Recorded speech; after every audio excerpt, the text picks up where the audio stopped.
Avec tout le respect, papa. Soko moni nzamba chali kabo kati na yo. Babundi si lobi. Lelo lobi okoti hôpital. Lelo lobi soki bazui yo. Babua ki soki wapi. Okomi lokola mutapusu. Bakomi lokola soki boye yeba kalikabo eza kati na yo. Yongo tezubo bazo bundi sango. Eza yote. Eza li likabo oyo depuis libuma mama na yo batia kati na yo yango moni bandoki balingi yo te otele mate eza lokola Joseph bande kone bakanisa kinde bachaki comment je vais elembo na soki na elamba o papa na ya tongela kiye ok elembo ya Joseph ezaki kati na ye bazui soki tenu na ye babuaki balobi babindelo tolongoli tenu yoko esili pona olikabo de sili o bayeba te likabo za à l'intérieur yango moni bandoki mingi babundisaka biso eza pona likabo o Seigneur atiaki oko Seigneur yepe Seigneur lisusu Seigneur lisusu Seigneur tanga tanga likabo na yoko alingaka ndoki amona abindoki ya babenge lokola chez Job abina ndoki Seigneur aza provocateur na kati ya mokilo bandeko je mets ma main à couper eza Seigneur aza provocateur Seigneur amoni ndoki azotambola ne lokola matambola mpimba ndoki ayenga ne kaka kenda lokola soki kipikwe kaka kuka ndoki akenda bongo sikoyo Job azalaki na bomengo na ye amona kaka Seigneur albina ta nom de Job soki pinza linganga soki Job même vraiment entre nzamba hakitoki mos bande konanga nzamba bengi satan bi ya abemoni Job wana sala yo sala mais osala fidèle na ngai o comprendre Satan le dit, occasion epese melinga na bakota la Job na musika, occasion epese mais on a tout utilisé. La République démocratique du Congo. Na kati ya République démocratique du Congo, ba tia penzako likabo. Or que peuple na yemo kwa yeba na hete.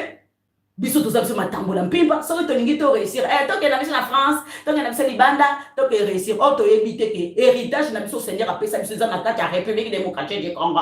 Toyeba valeur na bisote bandeko banduku yangu soto yembi muta ekola ki sa valeur na biso ezali Félix Antoine Tshisekedi Tshilombo Mobutu ayeba ki valeur na biso mais tellement ki muyibe ezalaki na kati ya makila ya Mobutu bandeko alakisa alinga ko bimisela biso secrétaire ayeba ki valeur na biso yango moni abaki ko lakisa mbo ki mobimba Mobutu ayeba ki mais tellement ki muyibe vanda na kati ya makila to uchozo indépendance Mobutu albia tika na bomela bango sekele na boma bongo ko sa mbaye de l'autre côté Mobutu place yozali ozala tourmenter jusqu'à la nuit banduku yangu foyeba babengi ndoki babiyaka yaka omoni Job ndenga zana tungisa ye meko simba amna ete sikoyo ndoki ya linga simba amna ya Job bandeko bomoni resuka yede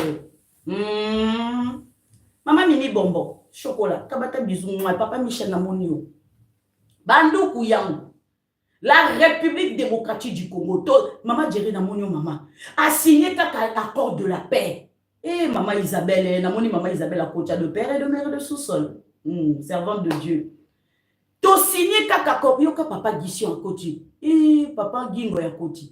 To signé accord de la paix. Maman Belinda Tindinga Fleur Seigneur Jésus Nangouya. Merci maman. Bon dimanche maman. To signé accord de la paix. Boyo kasiko Cyril Ramaphosa. Ngape. Façon ni komona passe Cyril Ramaphosa se diriger vers Washington. Il est pas comme kuna. A comme kuna nga pe fona signer a comme kuna il pas signé accord commercial.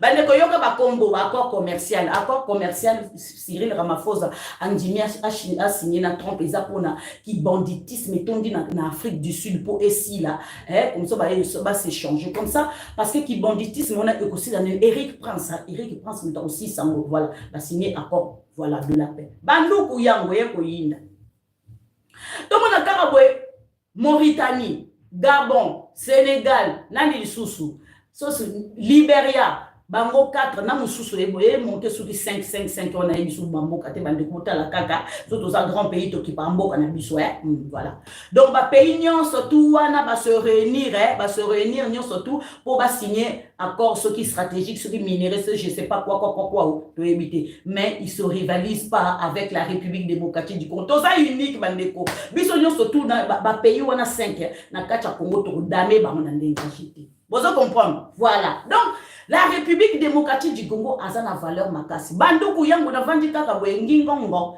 Na mona kaka o na Zimbabwe, o na Liberia, o na Sénégal, o na Niger, Mali, Burkina Faso, na Cameroun, Côte d'Ivoire et tout, Afrique du Sud et tout. Oh, baza koloba. Oh, bazo loba, comment je peux dire, bazo ça là, comment dirais-je, nini, comment, bazo zo événement, oyo, yana suri ya tiwe, bazo lobe la tiwe, bazo lobe la tiwe, banduku yangu. Ah, donc ça veut dire que tout ça a une valeur. Ça veut dire que tout ça a une valeur. Vous comprenez? Donc, chef d'état-major, ex-chef d'état-major, a trahir. Écoutez, lesquels linga na nenga jeté. Yoka maman love, maman la révèle. Maman la révélatrice, bonsoir maman, bonsoir, maman la révélatrice, nga na répondre à bateau ba finga raté, na répondre à bateau ba lobela ngate, oza lukuta boye, na répondre na répondre mutu, oh pesi nga mbote na passer au-dessus, parce qu'on répond les imbéciles par le silence, monia ba benga ba ignare par le silence. Au moment où les keli bangwa, tita ba loba. Voilà. Donc, ezambe ngwana, moni ba zela kaka, mutu ya alaksaranzela ba bazala toujours simana yev. Ba ya ka ko finga, bande ko fu ba finga, ba finga ki fu bazana. Fu ko ndima ka bango. Mais yo siko bato bazo finga lukuta boye yo zo ko na bloquer bino na te ko bloquer bango te. Il faut bazala wana. Moni soki na kacha ba live so ba ofingo te sala bien te. So bazolo belo ma bête ça la bien té faut moni ba tupe ba ya ba contredire yo moni c'est ça bon qui les arabes yo li ka ba lembela o boniko ba tupe ba ya finga yo ba tupe ba ya lobelo ma belo tika ba mbazalana pour mon qui les sana mi bon tito ke no kufa il faut bazala bon moi siko yo siko zo tamba bana ni bozo finga bozala wana bino to accompagner nga bino botombola na ko finga na ko balukuta bino to botombola mais ça rabon to jouer moi li pate boyangi no omoni siko no so sa siko boya moi so sa mo ba fiera bino siko bo finga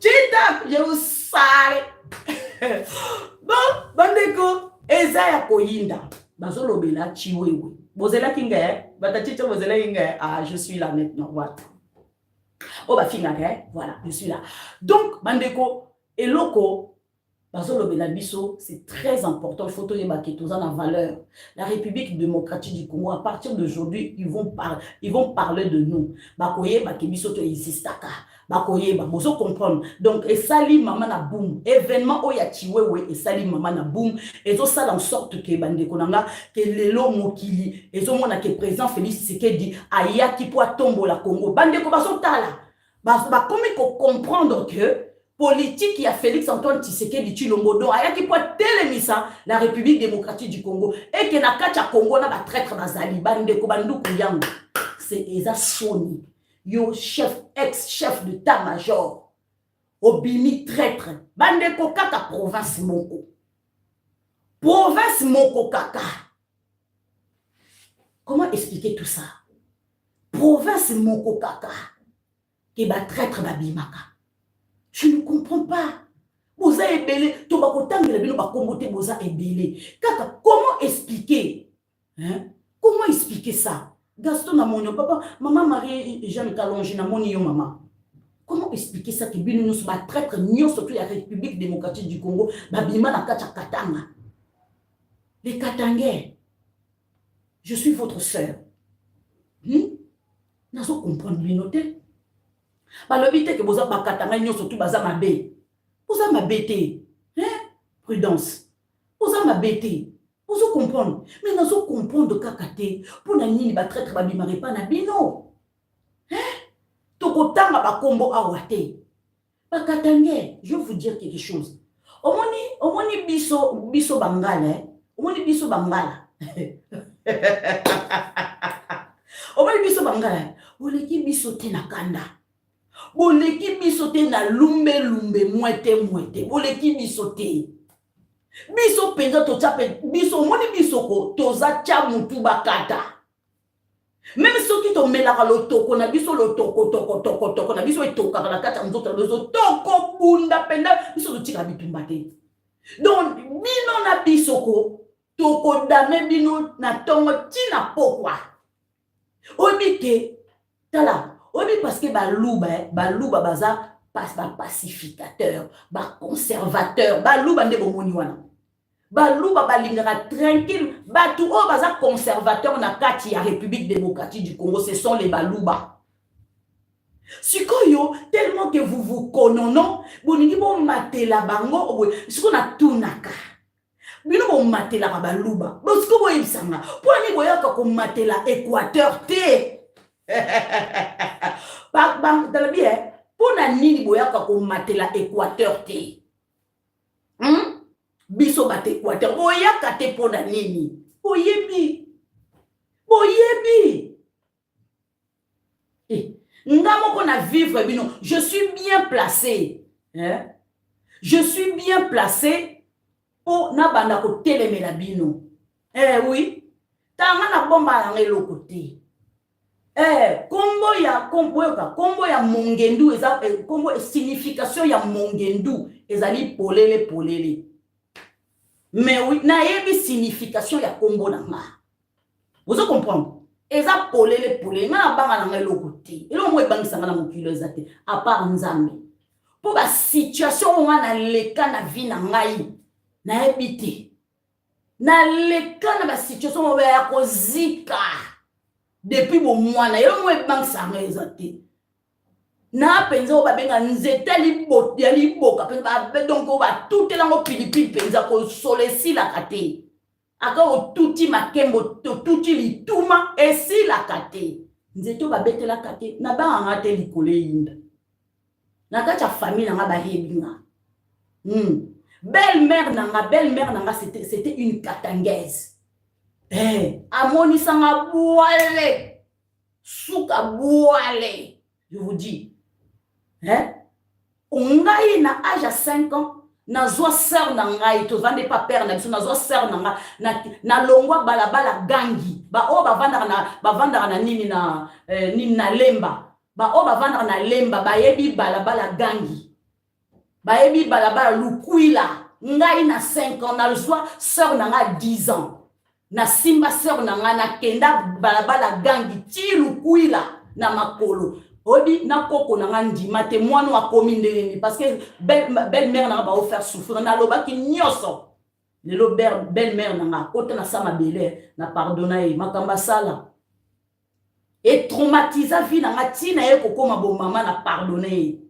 Vous comprenez? Donc je suis bien placé naza bien placé pour na yebisa bino. Vous comprenez?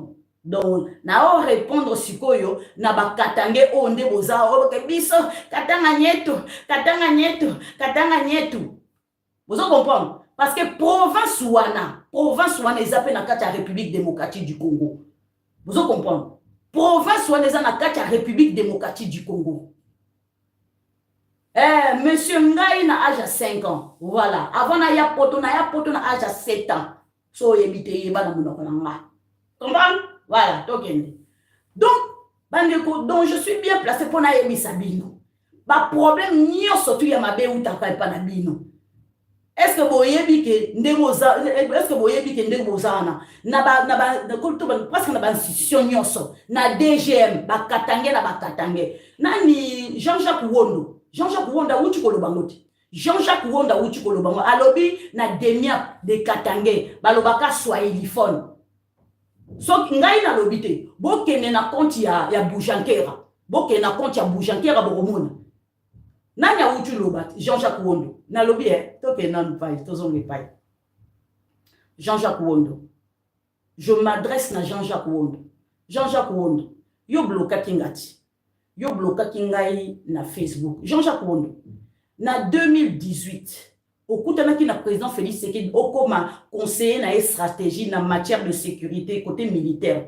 Président Félix Tshisekedi a dit que Bogotala mais tellement azuyote qui chômeur et les kiyo oyo kokoma nani conseiller militaire en matière de sécurité pour na Katumbi omoni ke na Katumbi simbi te mbongo ezokota bien te otiki mutu aye asala yo ke okota na kati ya ANR ezali nani comme Daniel Lusadusu ex-directeur ya ANR monsieur Lusadusu azio akotisi na kati ya ANR ba donner nyonso tout ba voiture tout ezaki na maboko na yo ba keti ba kutu ba komi nani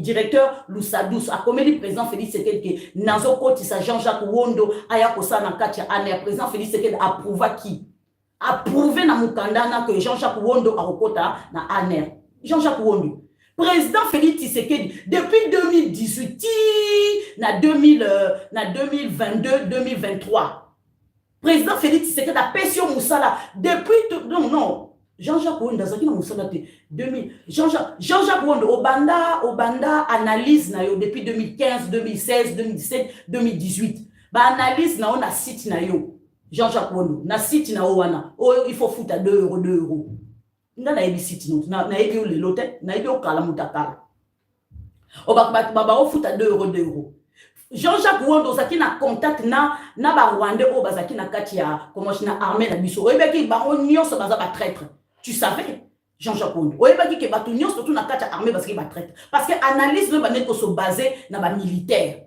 ah ba osa ba analyse mu kitoko biso to yeba kende oh muto zo yeba ba secret ndenge nizo passer na kati ya armée na biso c'est parce que ba ex face musu bazaki na ba bi ko peso ba information vous comprenez donc tu étais dans l'interdiction ya ko tia makolo na yo na kati ya comme ya République démocratique du Congo parce que Kabila baki kukanya yo Jean-Jacques Wondo donc si comme mutaye ko peso musala kitoko zali Félix Antoine Tshisekedi Tshilombo bandeko un ingrat de plus Jean-Jacques Wondo président Félix Tshisekedi a peso musala depuis 2022 Lusadusu azuyo Daniel Lusadusu azuyo achewana donc si yo siko ozo ba donner nyo surtout ya kati ya ANR oza kotinda et pas malanga comment ça c'est na kati ya nini ya téléphone no ba trouver ba message ozo échanger et puis na kati ya téléphone wana certains religieux baza impliqués makamwana to wana na limité wana makamwana no sécurité de l'état ne aye bien on ba sécurité nyo c'est limité.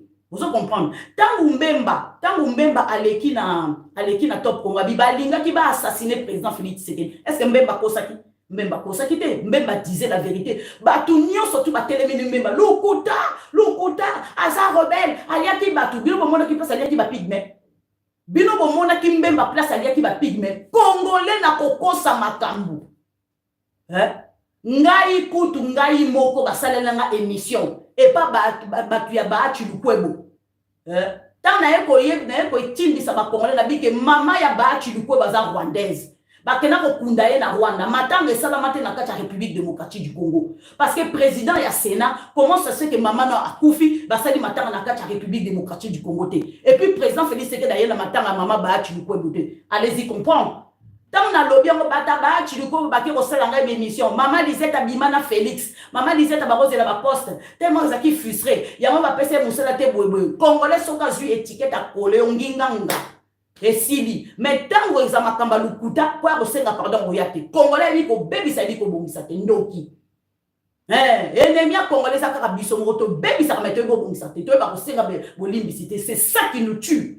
Yango moni ba Congolais mingi moye ba tende liboso ezate pona ki motema mabe eza na biso na ndenga je fais partie na batu oyo ba ke Congolais mais tellement que na yamba na nga Yesu na lingi na ki motema mabe te na bona ko salela ndoki na boyi na lingite na za na temps batu oyo ba sala ki ndoki na bona ngai je refuse kamunuko voilà dolokolo donc bandeko yango nazo tuna pourquoi kaka biso pourquoi kaka biso Daniel Lusadus Jean-Jacques Wondo mutema mabe oliba ba muninga azu atio na kati ya ANR apeso musala ngo sale coup d'état olingo sale coup d'état donc banda ba tio wana do mutema na bakiko bonga te ozo ka place likolo Jean-Jacques Wondo bakangi yo batio na ndolo batio na makala tala ndeko komi lokola mutabela abela maladie ndeke okomina kokufa médecin na ya lobake aya médecin na lobake ote bo évacuer à l'extérieur lelo soki omoni ba libérer c'est parce que ba belge ba lâcher quelque chose président Félix c'était là ba belge baza ko na bisoti ba belge baza ko na bisoti mais pourquoi nani président Félix c'était là boya ki ko lâcher Jean-Jacques Wondo c'est parce que amoni qui traîtrise o ezaki na kata amer. Mais Jean-Jacques Wondo, ce n'est pas toi qui devais trahir président Félix. C'est ce qu'il dit, Jean-Jacques Wondo. Ce n'est pas toi. Bozomona. Dans la tête, tu vois là, c'est comme merci, ma personne en bois. Jean-Jacques Wondo, trahison, accueilli. Hein? Ba Belge n'a le bien libération, il y a Jean-Jacques Wondo. Ba Belge va lâcher quelque chose. Je ne sais pas quoi. Parce que ceux qui sont qui ange, ba Belge va lâcher. Mais il y a une chose que Babège va lâcher, ça concerne Nani Kagame. Et là, on a yebi kaka na monté nungu na yoki, ce qui va lâcher qui lelo Jean-Jacques Wondo à Zongi Belgique, et ça dit parce que Babège va lâcher quelque chose pour la République démocratique du Congo. Sans ça, jamais. Et puis les sous par rapport à moi na ya Malanga, Américain va lâcher quelque chose. Sans ça, Banana Banga va jamais libérer. Vous allez comprendre, parce que par rapport à coup d'État, les Américains ont des valeurs. Des valeurs, des peine de mort. Parce que les Albanais ont un couloir de la mort. Les Américains ont dit, qu'est-ce que c'est le couloir de la mort? Il n'y a que le Congolais qui ne connaît pas. Congolais sont aussi Simbikaka, nous les ressortissants, nous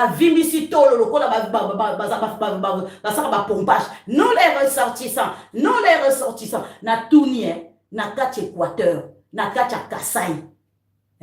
Bomona wapi bakanga soki kasaya moko soki luba moko bakanga soki mungala moko soki mbuza moko boy bakangiye après biso nous les ressortissants kasai nous les ressortissants bangala bomona mungala kusoko kangi kanga na yo kasaya kutu soko kangi kanga na yo ko subir rigueur de la loi mais pas batu mususu katanga nyeto nous les ressortissants bomoniko bilonde banani. Hein? Parce que biso kangala soki to tomboki bakatange boko kabisote boataka kabisote polani bokena kotakeka bakasaya boniko ba traître presque nyo surtout ba outé pas na bino bon mon normal un Rwandais a outa soki na manono soki outa soki wapi soki bora aya kokoma soki katange na modèle ni na machine. Hein? Akoya ki wap du ciel, akoya ki wapi. Boniko toloba te.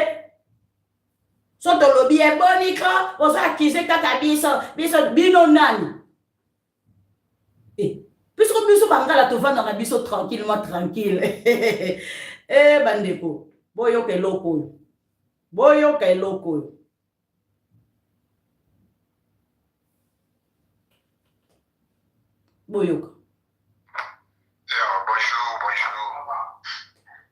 Bonjour. Ici en Angola, Balobi Botardi. Maman, il s'est tiré comme au Bénin, il y a un vaccin très important à Bolobi. Katanga, il y a une province où il infiltre Bisso Makasi. Je suis en Angola, précisément en Luanda. Il y a un collègue Moko, Tobanda Kosala Naye, na Bozala Bena bref. Banda Kosala Naye na Angola. Bon, on a un chef. Il y a la sécurité privée dans une prise à Mokoawa, dans Luanda. Et on va dire qu'on présente un gars qui est qui est congolais. Mais à Ibissa, Moutouana qui Azali Katangi. Et là, comme qui n'a pas la bureau Langai, et Bissina qui a la Katangi. Bon, on a déjà le Badia Chiluba, Azoloba français bien. Portugais va bien. Au final, Portugais va bien. Abutama n'est pas dans Rwanda. Abutama na Kigali, na Rwanda. Aïe Kokola, na Lubumbashi. Bagref Nenyon so Asara na Lubumbashi. Par après, na intriga qui na Moussala, tout comme Kosala na ye. Bantu kuna biso msusu ba Congolais comme Kotala ye bazo bisanga balobi. Mais où est-ce que Congolais ti wa faza Rwanda? Ils ont la philosophie na été à Rwanda. Du coup, ça n'a pas été na Moussala. Anena tout ça qui n'est tout aussi na nena benga pembe na décembre na tourné na bi vraiment il faut que ça la vérité.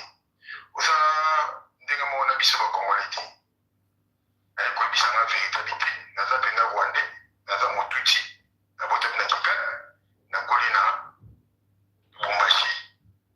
Beti kana de sasa la Lubumbashi na yangola la kimukolo. Mais ce que vous le portugais Romono ne mutabota ma awa me abota ma awa tena wala Angola. Tu vas confondre l'année qui traite des années qui m'acassent. Na musala ne dans ça na yako metti na point kino. Il faut aller carpinga na musala pour y remplacer na. Suite. Tu vas portugais Romono ne mutabota ma awa me abota ma awa tena wala Angola. Tu vas confondre l'année qui traite des années qui m'acassent. Na musala ne dans ça na yako metti na point kino. Il faut aller carpinga na musala pour y remplacer na place na ngai. Tokola akokakite akiko démissionner alongwe na musala ye moko.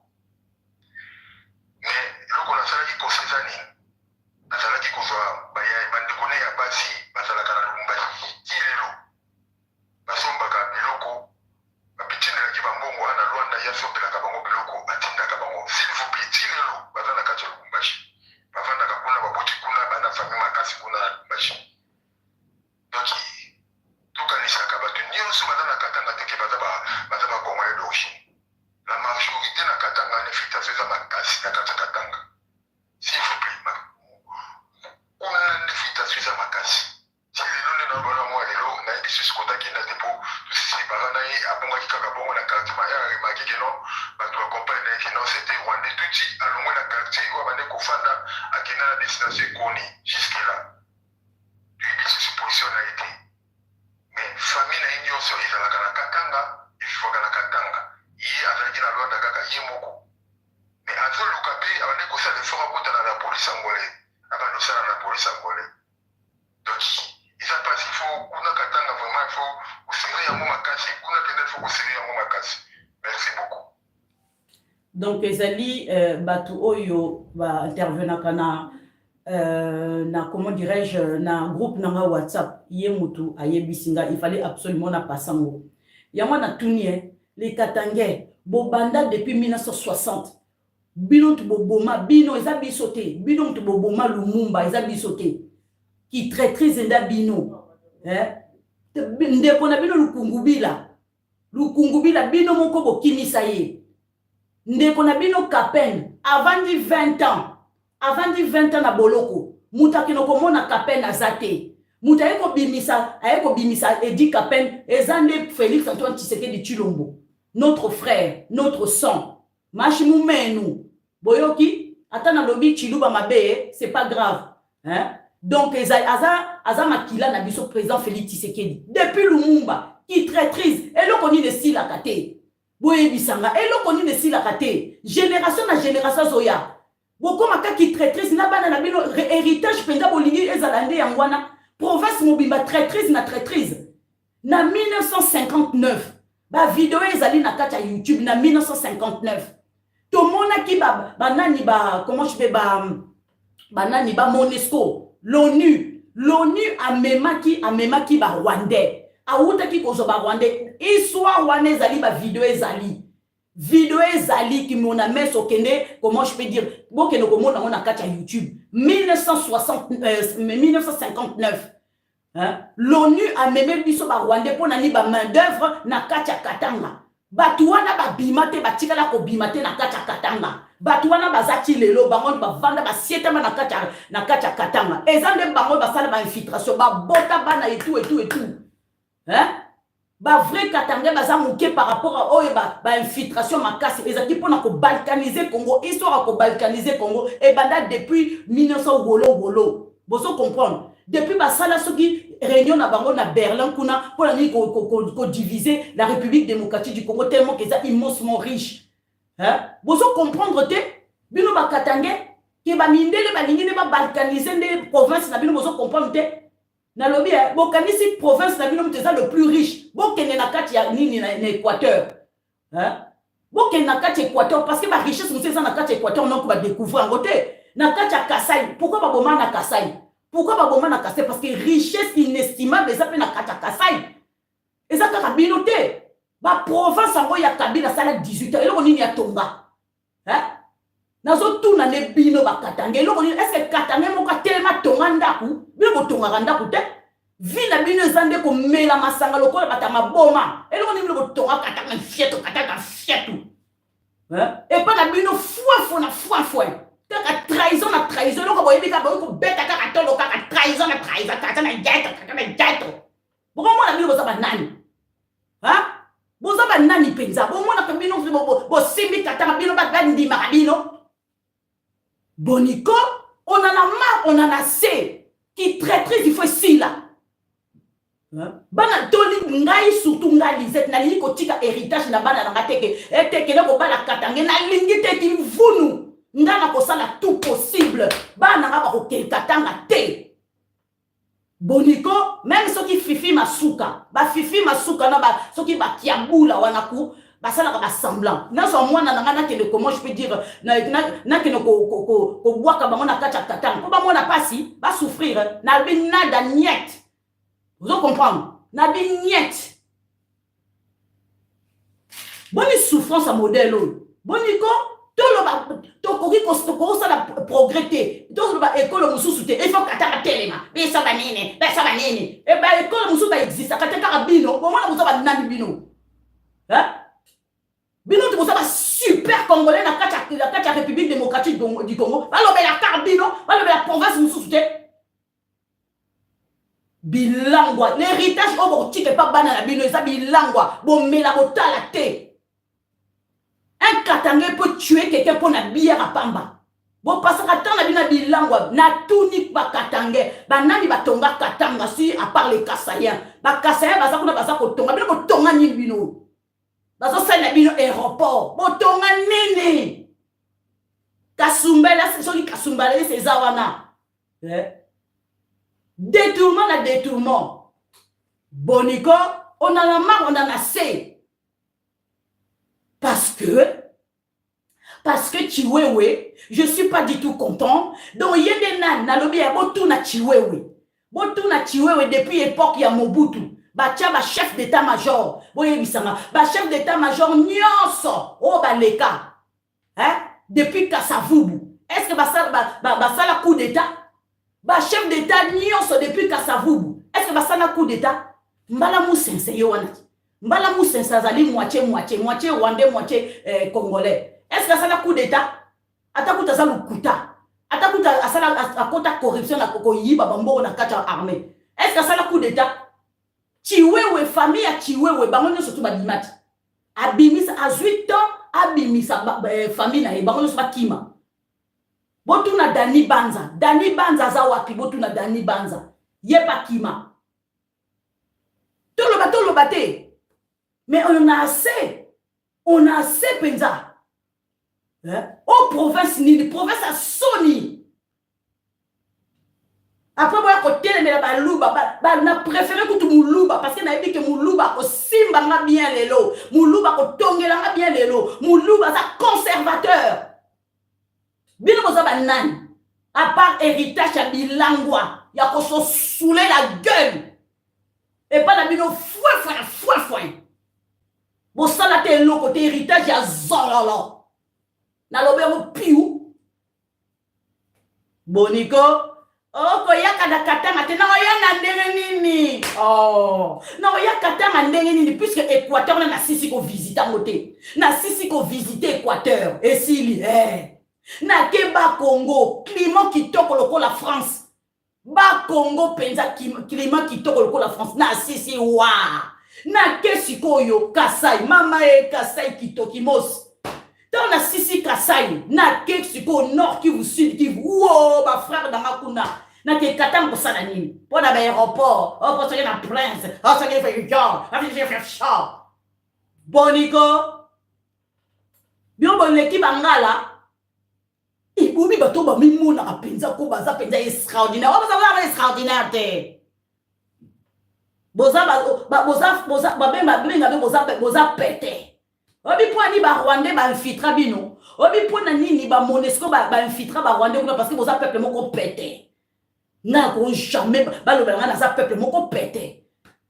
Nalobi, pourquoi ba mema ba Rwandais na Équateur te, ba mema ba Rwandais na Kasaï te, ba mema ba Rwandais comment dirais-je na ba Congo te? Parce que bino vous a ba moni que vous a peuple moko pété. Ya muselulu penza. Ya pété, ya fouin na fouin. Bonico, vous avez biso mal à l'aise pendant au moins 6 ans. Vous avez biso mal à l'aise. Donc, moi, social et côté zaté. Il faut que bacha makatangé partout na kata institution. Pour bino vous avez nan. To parler qui soit, il y a nini. Bonico, n'alors bien, on s'est contenté de se désabonner, c'est pas mon problème. Ok,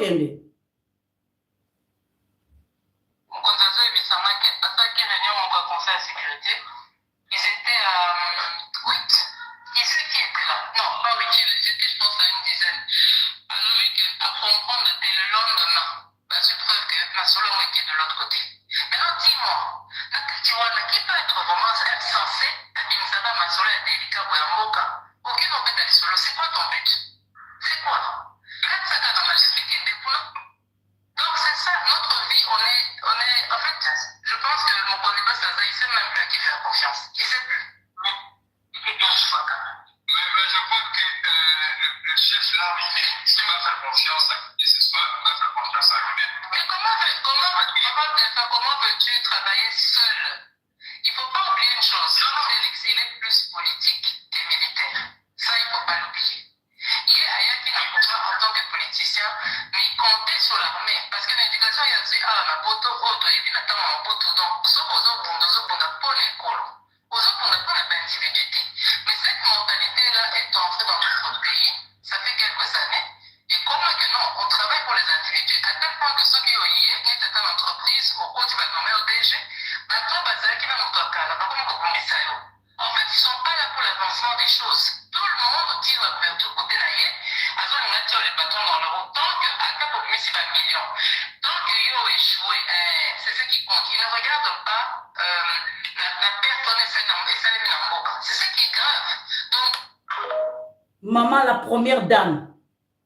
La première dame, Bakati, comment je peux dire, Nini Naye, à lobby était. Basala qui réunion. Le président Kosala nani confiance. Ceux qui basali réunion, Moussou Sekei. Basali réunion, Moussou Sekei. Basali Akosala confiance na nani, na kacha armée.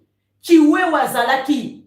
Chiwe wazalaki, tant basala qui réunion stratégique. Chiwe wazalaki. Bon, yebisama siko. Ba, le kono stratégique, otozo mettre en place, ezokende. Tu mettre en place, ezokende. Mais Torosuka wapi. Vous en comprendre. Voilà. Bandeko. Si tu as vu le sujet, bandeko yindi disusu. Ah, Seigneur Jésus. Tokozonge la likamba katange, tokozonge la likamba katange, parce que trop c'est trop. Quand même nos frères katangais, nos sœurs katangaises. Et l'on connaît si la kate. Hein? Tout tourner PDG. Nalobi, j'ai dit, les katangais, les katangaises. Obi que binon de boza bo vivre en époque à wolo. Bo vivre en époque ya kala, époque ya mataba. Bo vivre en époque ya ce qui va bien nini engundele national. N'époque wa biso to bina su engundele national te. Ngai papa na ngazali muta mozamboli. Yoka kombo mozamboli. Yoka bangala mozamboli. Kombo na penza ko du. Ka bangala basuka. Boyoka kombo Nyamane Tumba. Monsieur Constant Dima, général Constant Dima, Nyamane Tumba. Ba généraux nyoso katangès, traître na traître, foin na foin. Généraux mon côté, côté, ma babe kete, tout biso to kenati na suka, biso to bazana mo. Na bi seul Edi Kapen. Edi Kapen bande koso sala musa. Ah, Edi Kapen, papa nangai. Edi Kapen, papa. 20 ans na kacha boloko. Katange moko kututaye kotala yo. Edi Kapen boni. Moutou mon côté. Même pas un Katangais. Moutaye qu'on libérer Edi Kapen après 20 ans. Seigneur Jésus. Hein? Ce qui Arma Tungulu ba boma Zambe nanguya bandeko. hein Moutaka aza koboma ah non Seigneur non botika ko Moutaka aza koboma bandeko na bino mais bino bozwi bopesa identité aza katange abomi atala te aza katange ah Seigneur botika okindoki te omoni hein tellement non botika ok toko ta vie sujet na actualité hein ozo ça la rage. La France mise sur les transformations de minerais critiques. Bandeko botala la France, botala Kindokyo.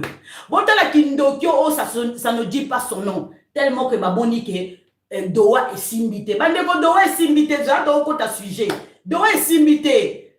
Kagame, uchi ko découvrir yokuna na Doha est simbité. Doha petit et petit poto. Doha et petit poto ba américain ba dasuki boyoka.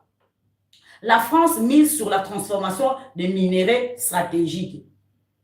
Lors de la célébration de la fête nationale française, samedi 12 juillet à Kinshasa, l'ambassadeur de la France en République démocratique du Congo, Rémi Maracho, a insisté sur l'importance d'augmenter non seulement la production, mais aussi la transformation des minéraux critiques dans le pays, a rapporté agence ACP, donc Agence Congolaise de Presse.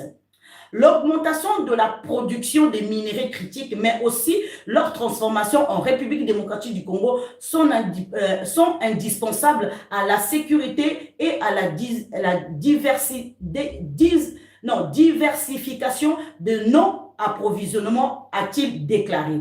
Rémi Maréchal a également rappelé le soutien financier croissant de la France à la République démocratique du Congo, précisant que l'Agence française de développement AFD a quadruplé ses engagements manuels en 5 ans en atteignant désormais 200 millions d'euros. Ce fonds visant à soutenir le développement économique et financier des projets d'infrastructure majeurs tels que le barrage de Inga 3.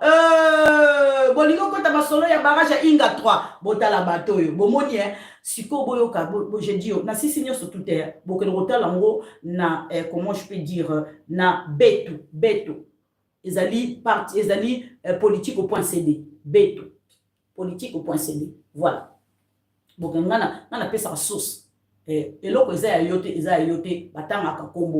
une chose qui ne t'appartient pas, il faut dire la source. C'est ça bon côté. Mundele temps bas. Oui, ba mindele temps basa ka live na bango, ba lobaka source. Mais source oyo on a futa ka moyena lobela bino zate parce que ça source na zo ba information tous les jours. Mais source on a ébiqué na ko suivre ba nini politique tous les jours na ko laksa bino ba source musu na ko laksa bino ba source musu na ko laksa bino te. Vous comprendre hein? Voilà. Donc il faut vous comprendre que moi je suis clair.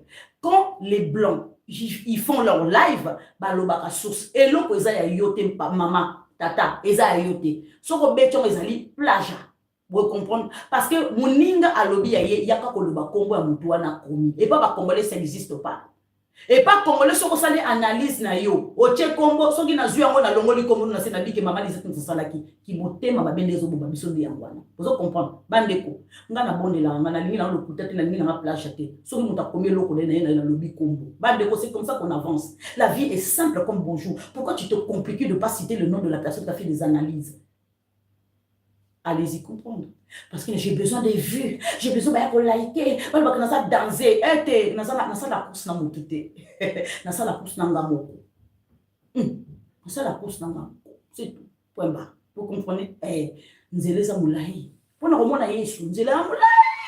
Naïbi lobité. Naïbi après lobité. Naïbi après lobby au kunate. Prudente. N'engagez. Mais, Mikiti ça. Même si vous êtes fier, biso côté ngala fierté. Mais makila nanga pe kota ba congresser nanga luzitu komikiti ça ngala zana komikiti ça ngakuta mama ngala luna zana kilungi ya mama sukia papa maboko ya mama nzoto pe ya bangala nzoto pe ya bakungwe ifubuyiba. Donc bandeko et là, on a rappelé monsieur Michaud, Rémi Michaud. Monsieur ambassadeur de France dans la République démocratique du Congo, je vais vous dire quelque chose. Maman Marie-Jeanne, on a bloqué au Sékizé là. Au Séki ba Congo. Ah, maman Marie-Jeanne, au Séki ba Congo. Si, on a zu. Donc, Bandeko, je vais rappeler à monsieur Rémi, maman Isabelle. Non, maman Isabelle, on a bloqué on a TikTok, c'est là, maman. Je rappelle monsieur Rémi Michaud. Je vais vous dire quelque chose. Comment je peux dire, votre collègue qui était auparavant dans la République démocratique du Congo, avant de quitter ses fonctions dans la République démocratique du Congo, on l'avait interrogé parce que le jour que votre collègue, l'ancien ambassadeur de France en République démocratique du Congo, il était parti voir le président Félix Tshisekedi. Quand il a vu le président Félix Tshisekedi, en sortant, les journalistes congolais lui ont posé des questions en disant que monsieur, je ne sais plus son nom, enfin je ne me souviens plus parce que une personne qui parle mal de la République démocratique du Congo et des Congolais, c'est pas la peine de retenir son nom et son nom de famille. Voilà, bref. Je disais ceci. Je disais que l'ancien ambassadeur de France dans la République démocratique du Congo a dit ceci. On lui a posé des questions comme ça. Monsieur l'ambassadeur, vous avez terminé votre fonction, vous allez rentrer en France.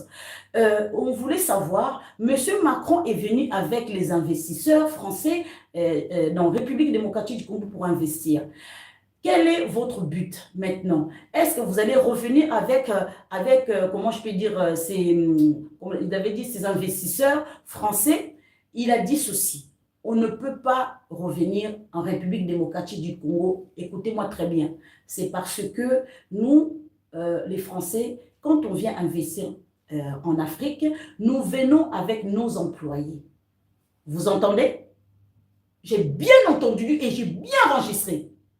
Quand les investisseurs, les entrepreneurs, les entreprises françaises viennent investir en Afrique, ils ramènent leurs employés. Ils ne piochent pas dans le pays neutre d'autres employés. Donc, bino ba Congolais ngo la linga la pete, tant ba Français ba koya ko investir na kati ya République démocratique du Congo, ba kozwa bino te na misala. Ba kozwa déjà ba employé la bango o ba uti na France ba ye. Pourquoi? Pourquoi des entreprises françaises ne prennent jamais les employés congolais? À moins que ba employé congolais o ba nettoyer toilettes, ko poussière na kati ya ba bureau, bango bazwaka bongo. Après soki ba sisi musala boye bolongo li poussière bo kongoli bo sokoli ba toilette na ba douche na bango et tout. Ba wana ba ko employé ba congolais. Mais na kati entreprise na bango ba boyi. Pourquoi les entreprises, précisément les entreprises françaises, pourquoi? C'est parce que toutes les entreprises, tous les chefs d'entreprise français, bazali les agents, et pas service de renseignement DGCE. Bango tout, bazali les agents de DGCE, sans exception. Je vous dis la vérité. Pourquoi non prouver bien psycho? Non, prouver bien parce que na Mali, Burkina Faso, na Niger, na Côte d'Ivoire, na Cameroun, na Gabon, entreprises mieux surtout françaises, dans les agents de DGCE extérieur. Il faut le savoir. On va œuvrer à Bongo. Et ça pour espionner Bino. Si comme Bino va congolais, Bino, qui est le président Félix Tshisekedi, a exigé les entreprises françaises, il faut pas embaucher, comment je peux dire, Naza Moulouba, monsieur Pichou, naza muluba te, na muluba, na mukongo, na muswai, na mungala, ba 4 écoles wana evandi na kata nzoto. Ah ye bakate, ye bangolilo. Naza ka muluba te. So che muluba eza loko ofinga nga, muluba kaka te, cha peza muluba ya kabe ya kamwanga. Mungala ya kabe ya kamwanga cha, muswai ya kabe ya kamwanga cha, mukongo ya kabe ya kamwanga cha. Parce que muluba o papa soki Pichou azali congolais. Muluba za Rwandais, Angolais, soki Ougandais, Muluba, so oyoki Muluba, oyoka koma wapi. Papa, tala na Afrique mobimba. Oyoka koma Muluba wapi. Soki na kati ya République démocratique du Congo. Biso bana voandu. Yakabe yakamwanga. Muluba ya tongo na yaka chibela. Merci. Toleka. Donc, chibela za pe kitoko. uchika moni te oyo yakabe yakamwanga ya gu ya tamba tamba mama eza kitoko moni live eza ka baluba voilà merci na yo donc bandeko il faut savoir que bonsoir maman Tina bonsoir vous comprendre hein? Donc il faut comprendre que l'entreprise bango bazaka pour ba espionner momoni Burkina Faso te et bengani ba entreprise non tout français et nani Burkina Faso Mali Niger bengani bango vous comprendre maman la libérateur ah maman ah bonsoir le libérateur du moment ah le libérateur bonsoir papa bonsoir donc voilà vous comprendre ce que nani ambassadeur a lobby que non biso to ya ko investir te donc investir te tant nanu ba président Félix Tshisekedi a yebisi biso que ote to ba ko employer ba congolais ba boyi yango bomoni ke ti lelo nani Macron azonga na ba entreprise française ti lelo ba yate bomi tuna yango nino yango ba yakate ba beti 12 c'est pas président ba beti 12 c'est pas président c'est parce que les Français ne veulent pas que biso to côté là bango biso plutôt espionner ka ndenge ba français bazo ko espionner biso e kasi Félix a vision longue timba donc bino ba congolais ko boye ba raté bandeko je vais vous dire une chose congolais soit patient il y a pour comprendre la politique de Félix Antoine Tshisekedi Tshilombo obike ngana vanda na tranquillement tranquille je croise les bras obike batubo ba sexy taka président ngana zana tranquille parce que na eba programme na ekala programme ezolet tala bomoni ba location familiale otoliaka na France et tout surtout bato bazaka baliaka social bato baliaka social je vous salue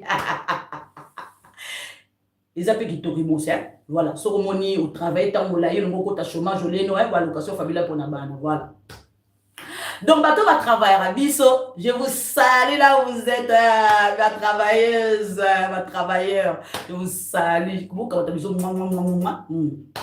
hein tout ça moi tout préparer retraite na biso donc bandeko il faut savoir une chose président Félix Tshisekedi hein président Félix Tshisekedi dans sa vision longue bandeko na ndenga jeté vous comprendre donc bon ni ba location familiale au biso to liaka na kati Europe et tout bandeko oh kuna na kati ya République démocratique du Congo ekozala mais si côté guerre ici la nani congolais au moni ba carte visa au toza na et tout ezala pona de père et de mère na lobi muke na lobi belé bino bata YouTube boye binga tan na lobi muke na lobi belé donc ça veut dire que j'ai tout dit vous comprendre voilà donc congolais ozoye baté yama na lobi ke président Félix Tshisekedi lelo à cause sa social ba famille nyon surtout ba lera social na katia France ba ko kitanginganga je vous dis la vérité kuna mulunge ekota mulunge vous comprendre voilà alors bandeko na ko prouver bino lelo et que effectivement que ba français bazali ba espion bazali ba espion pourquoi après ton kota siko makambo oyo ya doa mandeko manduku yangu tozo signer calamité président Félix Tshisekedi il va s'envoler na kati ya comment je peux dire ya Washington bandeko boyo tata oyo azali comment dirais-je voilà kombo na ye Alain Juillet voilà tata oyo azali Alain Juillet voilà azali bomoni tata oyo tata komone Alain Juillet voilà donc azali directeur azalaki ex-directeur ya service de renseignement extérieur français monsieur Juillet ils ont l'habitude parmi les directeurs de services de renseignement extérieur parce que bakutana bon like s'il vous plaît bon like bata YouTube bon like bon partager monsieur Alain Juillet c'est quelqu'un comment dirais-je c'est quelqu'un qui se rencontre avec d'autres espions dans d'autres pays et ils se connaissent hein, même avec François Béa ils se connaissent très bien il faut boyeba Sarkozy Sarkozy avait fait l'erreur. Sarkozy avait fait l'erreur et que il y a Kotinda, DGCE, il y a Okende Koboma Mwana Kadhafi. Sikoyo, Monsieur Alain Juillet a yebisi abi komekate, okosa la maman l'erreur trop père de Batuna Biso. Siko Sarkozy tuni pourquoi? Abi parce que mwana tata oyo, asomo, tata oyo, asomo, tato bomoni oyo, asomo, tato, somo. Ayebisi, Alain Juillet ayebisi, tato ayebisi Sarkozy, komeka kotinda ba agent na biso te extérieur, ba kino sala nini ko bomamwa na Kadhafi. Abi pourquoi? Abi parce que les spinazi va protéger comment je peux dire, moi na Kadhafi. Erreur monumentale. J'ai appris ça chez un journaliste. J'ai appris ça parce que ce journaliste était en train de raconter qu'est-ce qui s'est passé réellement en Libye. Alors, Sarkozy, ça qui est erreur na Boutou avant moi na Mohamed. Parce que moi na ya Kadhafi, déjà que Sarkozy était impliqué par rapport à la mort ya Tata Nae. Et que ni Banque centrale libyen, pilla par gouvernement Sarkozy. Alors, Sarkozy, en voyant que cet enfant parlait trop, donc sali repérage pour repérer moi na wana. Alors, qu'est-ce qu'ils ont fait? La Boutou, Tindi, commando GIGN. Parce que les GIGN, spécialité na bango ezali intervention terrorisme extérieur, GIGN. J'étais la première aussi il y a Koloba parce que même Pasteur Gulli pe à Loba on a évité Pasteur Gulli à Yebakiango, mais Pasteur Gulli à Loba Kiango. Na Loba Kike na Giseni. Comment je peux dire, frontière entre Bisso et Rwanda, où ils ont séparé Bisso, GIGN Bayaki, bateau intervenant qui est armée rwandaise. Ceux qui gomme koyaki, ils appellent armée rwandaise, ils ont aidé par GIGN. Voilà, GIGN Bayaki, Kitaki, intervenant qui. Na loba qui on a boutou tango gomme koyaki, to sala qui to baki ko sala live tous les jours. Donc tongo midi pourquoi, nazala qui bateau baza abonné na YouTube bayebi. Donc, Goma et Koyaki na maboka ba GIGN ba ko aider na mercenaires ukrainiens mususu au baza mercenaires ukrainiens au baza na kati ya Soudan du Nord, Darfour au baza na Darfour. Voilà. En tout cas les ex commando comment dirais-je papa Alain Prince, tu te rappelles hein? Donc, na Boutou na lobaki ke GIGN baza na Giseni ba quoi intervenir. Effectivement, c'est vrai que soda force spéciale na biso ba kufa ki mingi, ba kufa ki to boma ke belé, to boma ba mindele belé, mais et puis maman emina monio.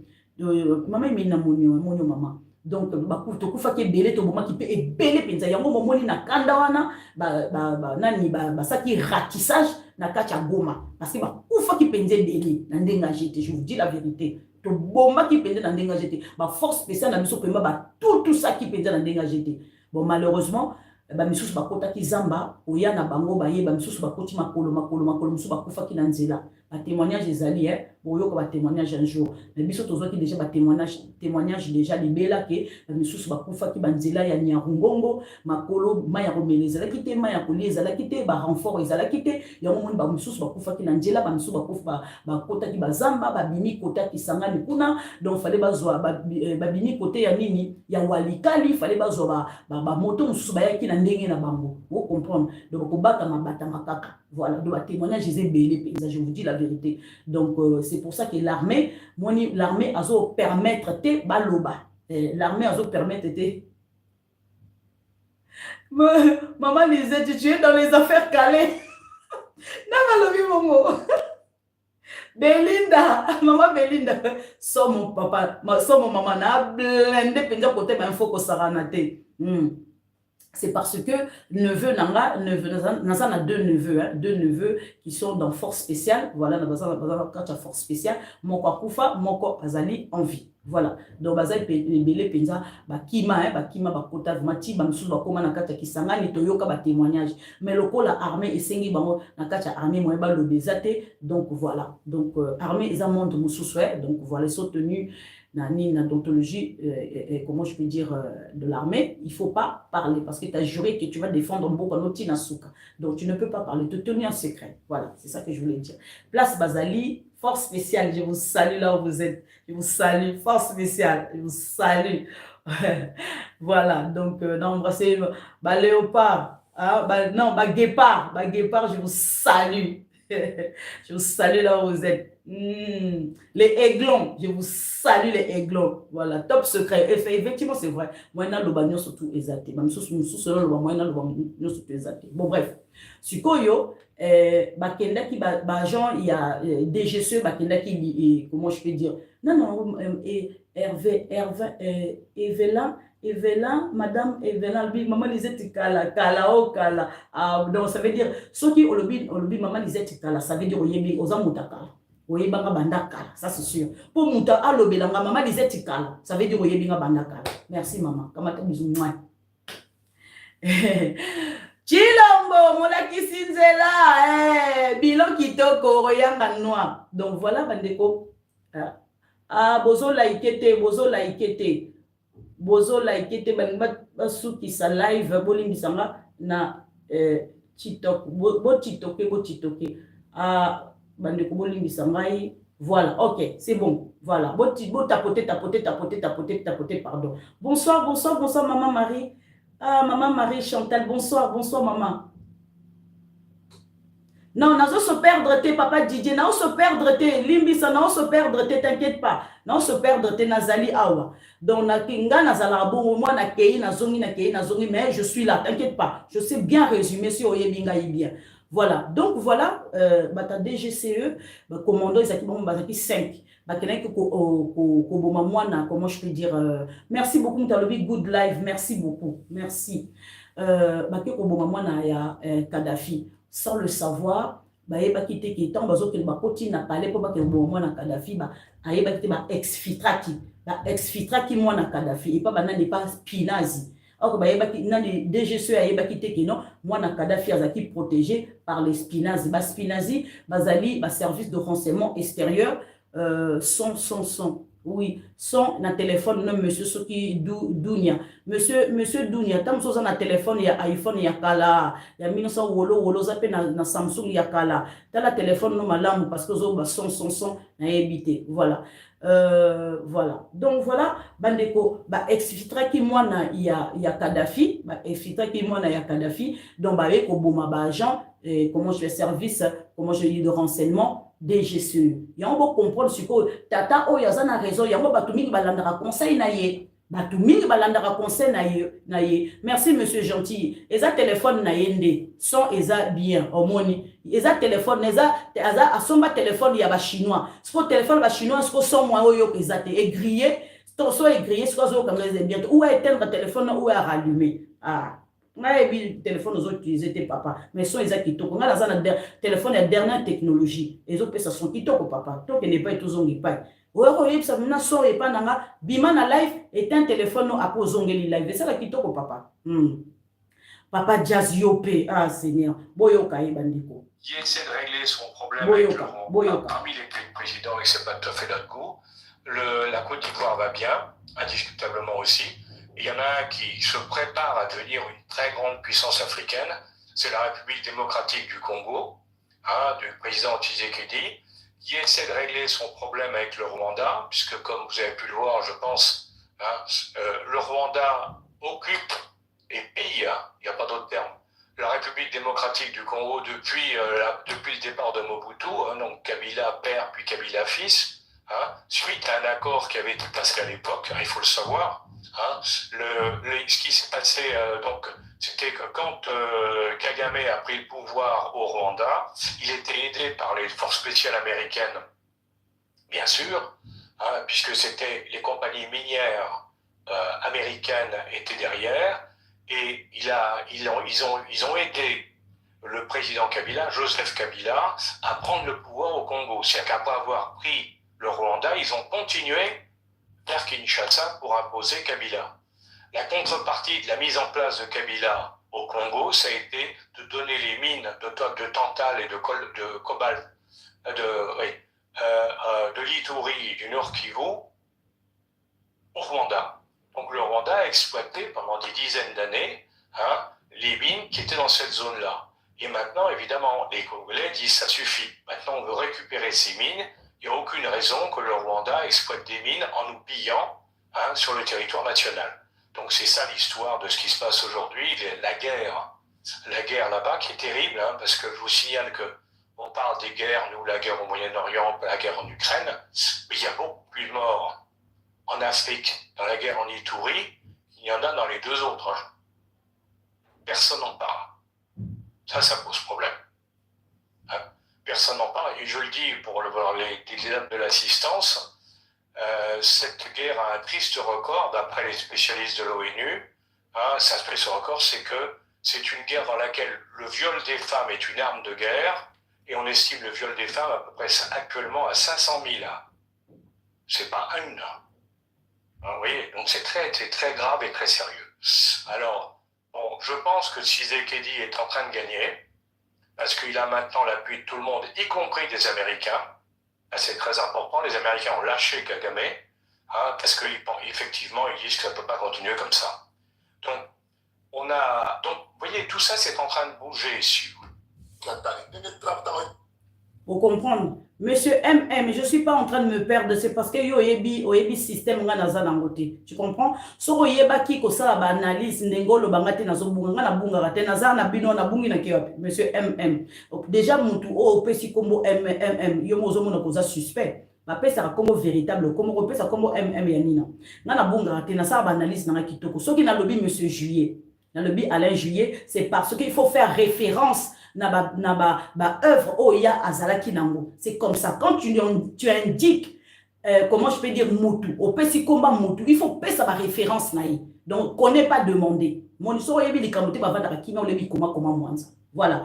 Donc monsieur Juillet azali ex-directeur ya service de renseignement français. Donc il y a pesa ba conseil na ba entrepreneurs et des entreprises, comment je peux dire françaises. Parce que akolakisa bango ndenge bokoki kokoma na kati ya mboka na bo banda ko espionner. Vous comprenez yango bomoni que effectivement ba français ba linga kite ba zwa ba employé ba congolais na kati ya ba entreprise na bango parce que ba obebi sa solo. Vous comprenez monsieur MM, là où je vais en venir, je parlais de l'ambassadeur ndenga lobby ke ba siko bango bako s'approvisionner par rapport à ba minerai na biso. A connaît pas demander papa. Yango na bendi masolo moulaï pour na koyebi sabino par rapport à monsieur Juillet. C'est qui monsieur Juillet? Monsieur connaît pas demander ko tanga kapé bande ko nanga bon sang. Ko sala live eza ko ngana madesute papa tanga ka sala ba recherche tanga kande mingi.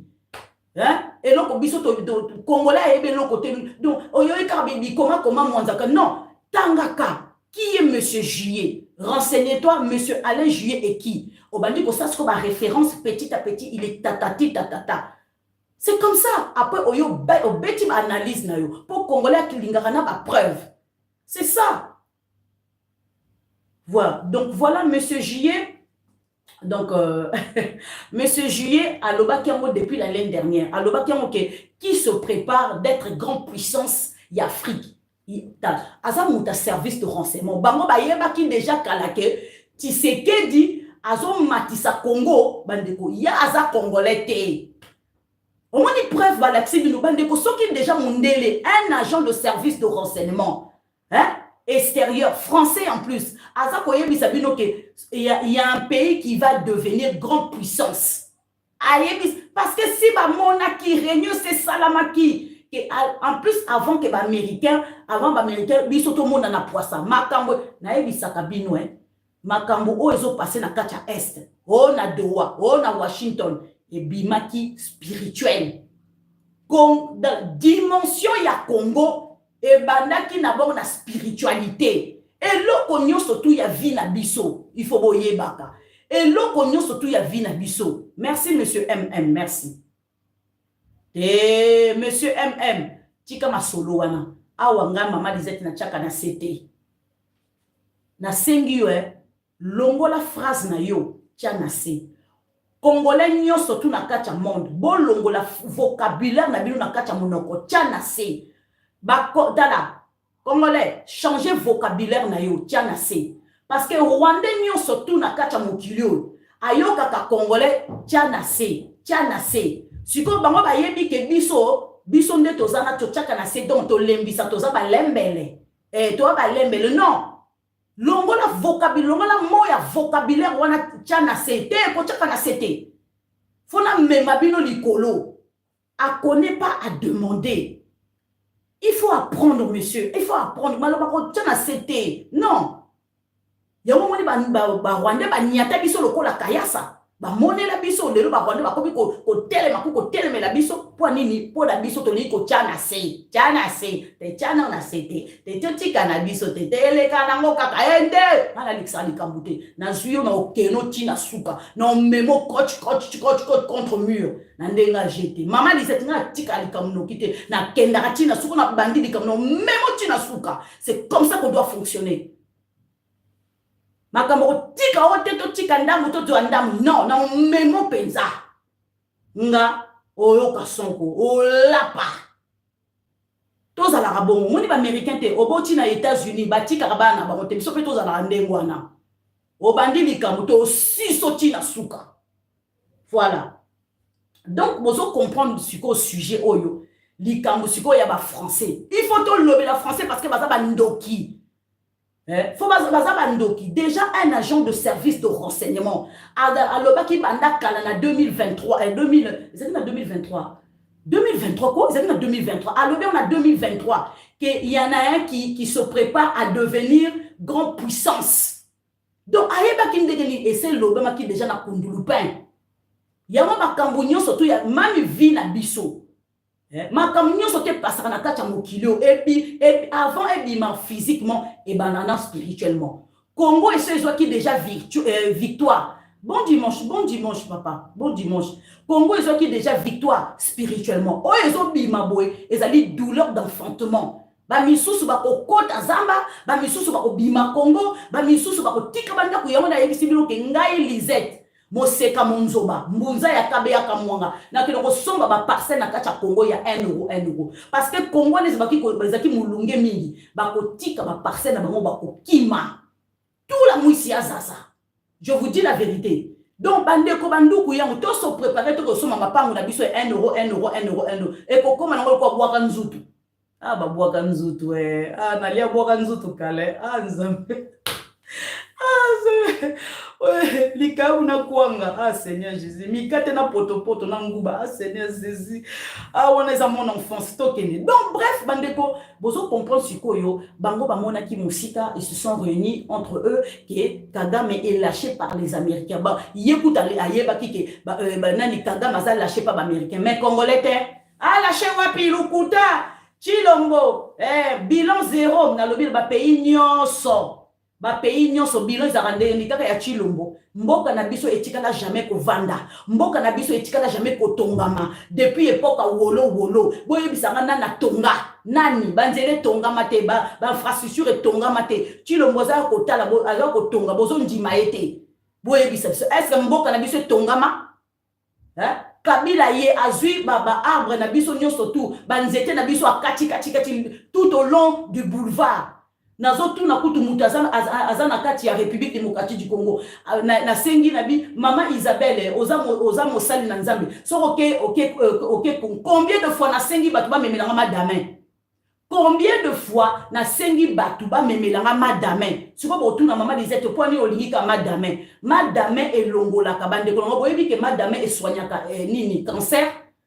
Madame est soignée par cancer. Tant on a eu ba mona simbi mutunga bi donc même na ba fruit na biso ba bi na monango na Rochelle. Voilà, na monango na Rochelle baba ki ko sala ngo comment je peux dire comment moi ni na laboratoire bobo parce na comprendre mais madame euti pa na biso yango na senga ki ke ba memelanga madame na nga memelanga madame bi mama Lisette madame ezalaka te nzeta madame ezalaka soute ba kata tala ndoki outi soki pa bino oyepa na biso bandi ko kata nini ta makambo donc voilà alors toko ta vie sujet na biso eza ko yinda penza ngadelo na ramasoka na argument oyo fingi olobilo sali soki nini na ozoka na argument point barre tokende banduku yangu eza ya ko yinda Si la France, c'est quoi, elle a besoin, elle a appuyé accord au yo. La France, elle a appuyé accord au où tu peux signer. Vous en avez choisi. Vous en avez choisi en quête. Tout le vu sujet. Bande qu'on a doa. Bon, na Tanganyika, maman disait, tu fais ça message au braquage nocturne, cambriolage en série, vol à main armée. La capitale provinciale du Tanganyika vit au rythme de la peur, tandis que l'insécurité s'installe comme un quotidien tragique. Les autorités locales restent muettes, s'indignent la société civile. Donc, babi, insécurité et mati makasi na kati ya Tanganyika na ndenga jeti bande konanga na ozo rappeler bino na mokolo moi lelo toko ta vie sujet na biso oyo toye na ngoma lelo parce que eza ya koyinda na ndenge a jeti nazo kende pas Anaël voilà na okende pas Anaël ba nini ba sujet eza ebele mais na préféré na kenanga et pas Anaël parce que na yebi ki Anaël asala ka kitoko parce que tout le monde ki ba pignon surtout bazo zoazoa Nini Vital comme ingénieur après la ah bon, je c'est pas mon problème. Voilà. Ça, c'est pas mon problème. Voilà. Non, qu'elle n'est pas Naël, hein? Voilà. OK. Donc, urgent, Doha, RDC, Rwanda, après on a rajouté Oyama. Secret qui va énerver. À Doha, nous sommes au bord de la conclusion, mais aussi au bord de scandale. Après avoir prétendu quitter les négociations, les délégations M23, RDC, Katumbi, Kabila sont revenus à la table de discussion. Ce départ n'était qu'un écran de fumée pour semer le doute et gagner du temps. Ça, c'est vrai, il a raison. La surprise du retour, des revendications inacceptables. Vous voyez bien. À la grande surprise des médiateurs qataris, les représentants de Kagame ont ramené de nouvelles exigences jamais discutées auparavant. Parmi celles relayées sur les réseaux sociaux par Katouva, on retrouve une série de propositions absurdes et provocatrices. Le Rwanda avait dirigé les Kivu pendant 8 ans sur le prétexte qu'il est trop investi et a perdu la guerre. Une exigence de fédéralisme imposée par la force. Le président doit respecter la Constitution alors que même proposant de la contourner avec le fédéralisme. Intégration massive des troupes de FARDC et les Ouazalènes qui sont dans l'Est dans leur armée de n'importe quoi. Maintien d'une force armée de paix contrôlée par le M23 dans les zones sous l'influence. Un dialogue imposé sur la supervision de la CENCO et leur dernier espoir répond politiquement. Bref, un plan de ressemblance plus qu'un coup d'État déguisé qu'un processus de paix. On peut comprendre que ceux qui n'ont pas reçu à Washington veulent exiger à Qatar. Effectivement, c'est vrai que, comment dirais-je, ceux qui n'ont pas reçu à Washington vont exiger, qui va diriger Nord Kivu, Sud Kivu, pendant 8 ans, ils n'ont pas obtenu ça à Washington, ils vont exiger en gros na Qatar. Never. Effectivement, c'est vrai, jamais. Bandeko, Ezaya Koyinda, Boyoka. Arrivée de Boulos.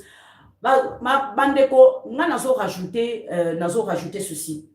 Bengisaki, nani ministre intérieur, naïbisaki biro plusieurs fois. Bengisaki ministre intérieur, monsieur Biruta et Jacques Chabani.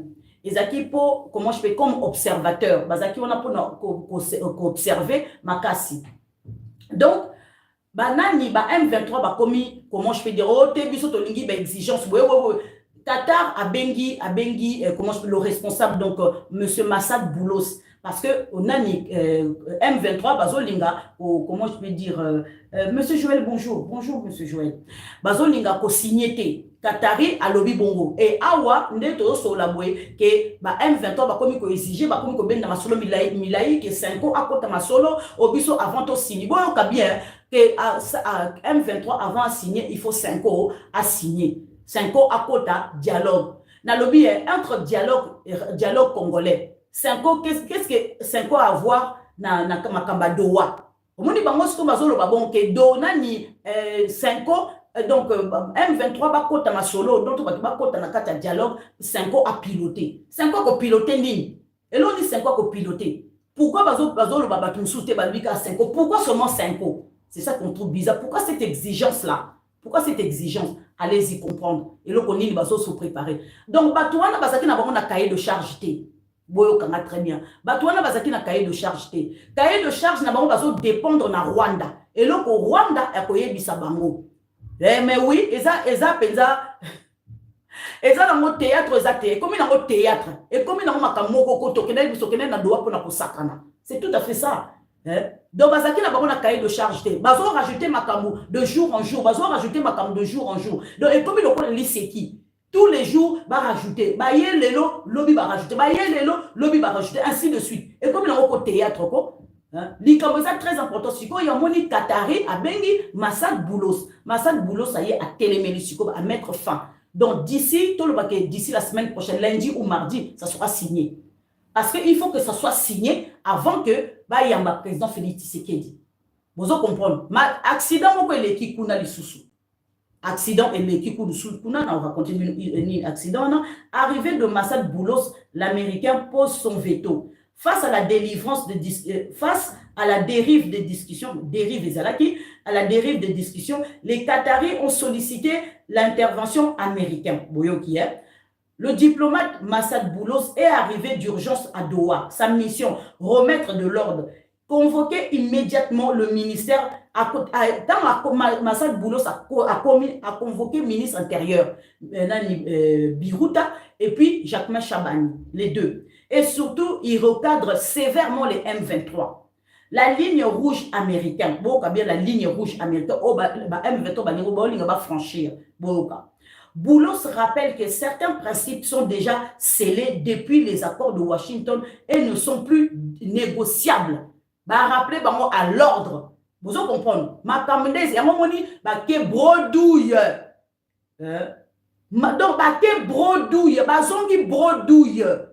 Boyo kamakamu Massad Boulos a yebisi bango bande ko yindi yango ti Biruta atelemi alingaki azonga. Budo nani ministre intérieur rwandais alingaki akima.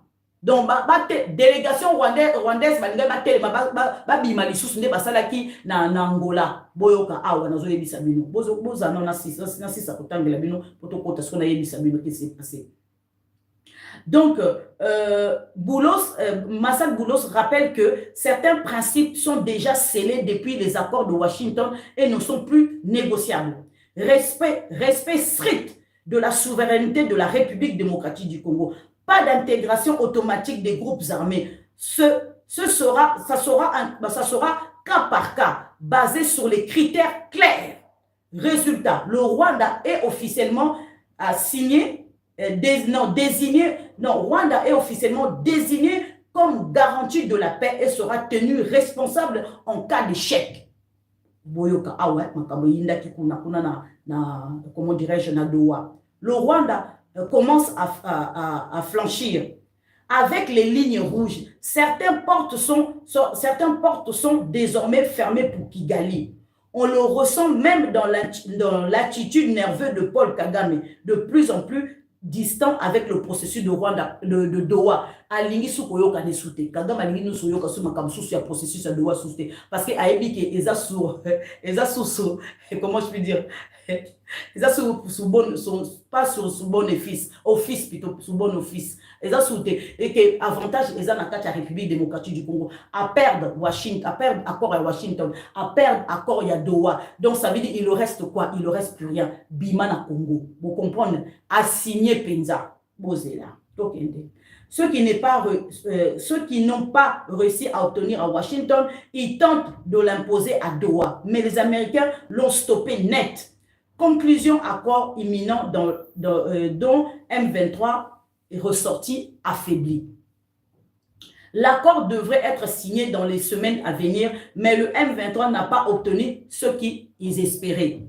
Leur plan d'imposer politique via le fédéralisme et une zone autonome armée semble désormais compromise. Voilà. Donc, eloko ezali yangwana babini brodouille na katia Doha bandeko nanga na ndenga jeté. Vous comprendre. Voilà. Donc, bandeko, il faut vous attendre. Accident moko elingaki ko sala makuna na katia Doha ezali ke monsieur Biruta, ministre intérieur rwandais na katia Doha bandeko.